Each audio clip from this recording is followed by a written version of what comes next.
আসসালামু আলাইকুম।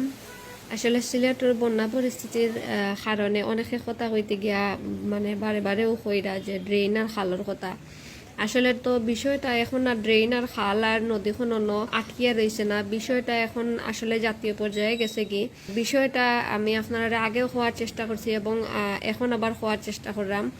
বিষয়টা মূল এবং প্রধান বিষয়টা হয়েছে আমরা কিশোরগঞ্জের যে মিঠামইন বাঁধটা নির্মাণ করা হয়েছে বা রাস্তাটা নির্মাণ করা হয়েছে, রাস্তাটার মাঝে পানি নিষ্কাশন ব্যবস্থা সুষ্ঠুভাবে করা দরকার। ব্রিজ আরও বেশি বাড়াইয়া দেওয়া দরকার যাতে পানি নিষ্কাশনটা আসলে খুব দ্রুত গতিতে হইতে পারে, মানে হাওড় অঞ্চলে দিয়ে গিয়া জেলা পানিটা লামি দিতে পারে। তবে সবাই যে ড্রেনার খালর কথা কইরা এটা তারার কথা হওয়া ঠিক আছে, আমিও কইরাম ড্রেনার খালর ব্যবস্থা আরও উন্নত করা দরকার।